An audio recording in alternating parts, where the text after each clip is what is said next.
আসসালামু আলাইকুম everyone, welcome back to my channel. তো সকলকে জানাই 16 রমাজান মোবারক, 16টা রোজার মোবারক। তো সকলে কীরকম আছেন আমাকে জানাবেন। আলহামদুলিল্লাহ আমি অনেক ভালো আছি।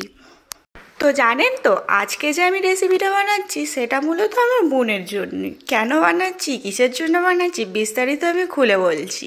তো বোন আমার ওপর একটু রাগ করেছিল, তাই ভাবলাম ওর রাগটা ভাঙাবার জন্য আমি একটু ইফতারিতে মজাদার কিছু বানাই, যেটা খেয়েও খুশ হয়ে যাবে আর রাগটাও ওর গলে জল হয়ে যাবে। তো যেমন কথা তেমন কাজ, আমি চলে এলাম এই রেসিপিটি বানাতে।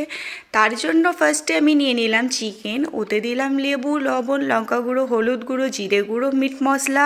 তো ভালো করে মিক্স করে নিলাম। এখানে কিন্তু আদা রসুনের পেস্ট দিতে হবে, যেটা আমি ভুলে গেছি, পরে আমি অ্যাড করে দিয়েছি, সেটাও দেখিয়ে দেবো। তো যাই হোক, এদিকে এই কাজটা রেডি। এবার এইটা বানাবার জন্য লাগবে 3 ধরনের সস। তার মধ্যে আমি এই একটা সস বানিয়ে নিচ্ছি। তাতে দিতে হবে শসা কুচি আর 2 চামচ মতো টক দই, আর দিতে হবে একটু লেবুর রস আর একটু লবণ, চাট মশলা। বাস, আমাদের এই সসটাও কিন্তু তৈরি হয়ে যাচ্ছে। আর হ্যাঁ, ফার্স্টেই বলি যে কি বানাচ্ছি আমি। আজকে বানাচ্ছি চিকেন শর্মা রোল, যেটা নাম শুনেছেন হয়তো সকলে, অনেকেই ভাবেন যে হ্যাঁ অনেক টাফ তেমন কিছুই নয়। আমার রেসিপিটা ফলো করুন, পুরো ইজিলি আমি দেখিয়ে দেবো, আপনারাও ইজিলি বানিয়ে ফেলতে পারবেন।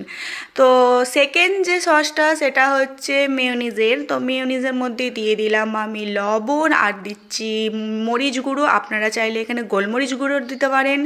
তো যাই হোক, সেকেন্ড সসটাও আমাদের তৈরি। এবার 3 নম্বর যে সস সেটা হচ্ছে এই লাল মরিচের সস, যেটা আমি দেখাতেই ভুলে গেছি। আমি মুখে রেসিপিটা বলে দিচ্ছি, আপনারা এখানে শুকনো কিছু মরিচ নেবেন আর তাতে দেবেন আদা রসুন, একটু লেবু, আর পারলে দিয়ে দেবেন একটু লবণ। বাস, আমাদের এই সসটাও তৈরি। এইটা হচ্ছে এই সসটা। তো যাই হোক, এইখানে এবার চিকেনে বললাম না আদা রসুন পেস্ট দিতে ভুলে গেছিলাম, সেটা আমি এবার দিয়ে নিলাম। তো মোটামুটি এখানের কাজ আমাদের ডান। এরপর যে কাজটা সেটা হচ্ছে চিকেনগুলো ফ্রাই করে নিতে হবে। তো দেখতেই পেলেন কত সহজে আমি বুঝিয়ে দিলাম। 3টে সস তৈরি করে নিলেন।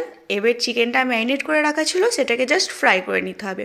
তো ভালো করেই ফ্রাই করছি। এবার আমি বলি আমার বোন আমার ওপর কেন রেগেছিল। তো না, রমজান 14টা রোজার দিন আমার বোনের শখ ছিল ও সারা রাত জেগে আমার সাথে গল্প করবে আর সেহরি খেয়ে ঘুমোতে যাবে।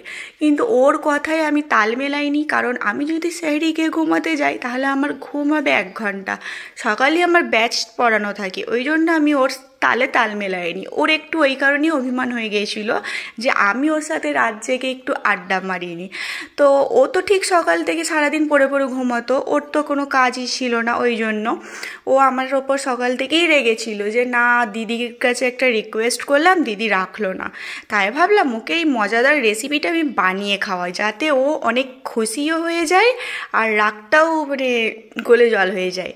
তো সেই হিসাবেই বানাতে চলে এলাম। আর আপনারাও কিন্তু অবশ্যই রোজার মাসে একবার এটা বানিয়ে দেখবেন। আর রোজার মাস কেন, এমনি টাইমেও বানাতে পারেন, কাউকে খাইয়ে খুশিও করতে পারেন। তো যাই হোক, এরপরে কিন্তু আমরা ওই গাজর, শসা আর পেঁয়াজটাও হালকা করে ফ্রাই করে নিয়েছিলাম। অবশ্যই ফ্রাই করবেন ওটা, হ্যাঁ। তো যাই হোক, এরপর পরোটাটা কিরম বানাতে হয় সেটা কিন্তু আমি দেখাচ্ছি না। আপনারা যেরকম পরোটা বানাই সেরকমই বানিয়ে নেবেন আর গোল করে বানাবেন। ওতে দিয়ে দেবেন ওই শসা টক দইয়ের যে ব্যাটারটা করা ছিল সেটা দিয়ে দিলাম। তার মধ্যে দিয়ে দিলাম গাজর, শসা, গাজর, পেঁয়াজ আর বিটটা। তারপরে ভরে ভরে দিলাম চিকেন আর লেবুর রস। তারপরে দিলাম ওই শুকনো মরিচের যে সসটা করা ছিল সেইটা আর মেয়োনিজটা। বাস, আমাদের চিকেন শর্মা রোল তৈরি। আপনারা অবশ্যই আমার রেসিপি ফলো করে বাড়িতে ট্রাই করুন। আর খেতে কীরকম হয়েছিল অবশ্যই আমাকে জানাবেন। দেখেই বুঝতে পারছেন এটা কত ইয়াম্মি হয়েছিল। তো ঝটাপট না দেখে আমার রেসিপিটি একবার হলেও বাড়িতে ট্রাই করে দেখুন, আর কীরকম খেতে হয়েছিল আপনারা নিজেরাই রেজাল্ট দেখুন। আজকের মতো এখানেই, বাই, আল্লাহ হাফেজ।